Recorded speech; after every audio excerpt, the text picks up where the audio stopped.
alcohol, benzos, opiates, heroin. How do these guys affect us spiritually? How do they affect the spiritual world within us? How do they affect our body's vital energy? Addiction, obsession. In this video, we're going to talk about the darker side of drug use, alcohol use, and how it affects our spirit. So sit tight.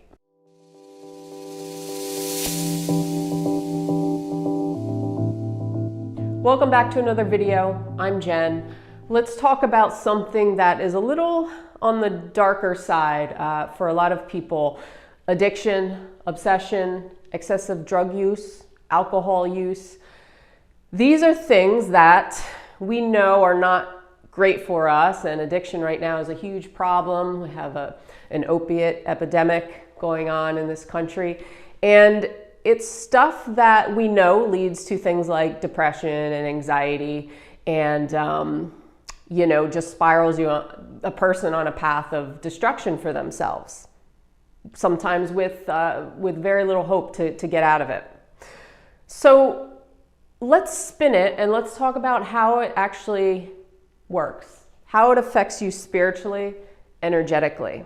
So on a spiritual level, alcohol, benzos, opiates, like heroin, they sedate our system, right? They actually depress the energy in our body. So these things can lead to things like stagnation of energy, deficient energy, an inability to connect with source energy. Why that is? Well, if you think about it, when somebody is addicted to drugs or they're using drugs, it clouds the mind. So it's harder to connect to source. It's harder to feel present. It's this false sense of connectedness, this false sense of craving for a person. And it leaves them unable to really tap into their true feelings, for one, and also tap into their higher self, to their more spiritual side. Because what it does, it closes a person off to that realm at all. So our spirituality, our consciousness, is something that is very precious to us.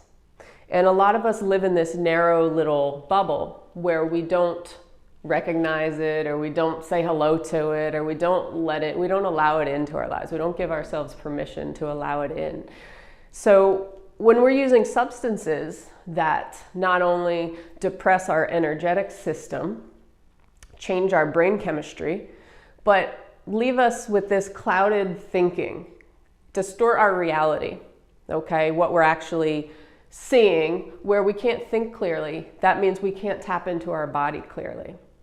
So not only can we not connect to the source, but we also are stuck with these repressed emotions inside of us. So when you're using drugs or alcohol, anything like that, what happens is you're basically numbing yourself out. You're numbing the emotions out. So basically any sort of past trauma, abuse, repressed emotions, you're digging them deep, you're putting them deeper, you're pushing them deeper inside of you. Because you're not releasing them, which is the healthy thing to do, to release, to get that energy moving. You are numbing yourself out to just depress the energy more. And it's going to get depressed deep down, where you now put yourself on this lifeline that is very low for yourself. So, we have our normal state, like our neutral state. But when you're using, what happens is you get that temporary high, right? This is your neutral state. You get that temporary high. It's an artificial high. It's almost like when you're releasing endorphins when you exercise. You get that little temporary high. The thing about exercise, though, you don't dip low below it. You go back to your neutral state. But with drugs or alcohol, because they have such a sedative effect on you, and they do depress the energy, or they stagnate the energy, what happens, you're up here for a little temporary while. It's kind of this artificial high, right? And then you dip here, and then you keep dipping lower and lower and lower because of the after effects. So you have things like depression, and you dip down into lower vibrational states, because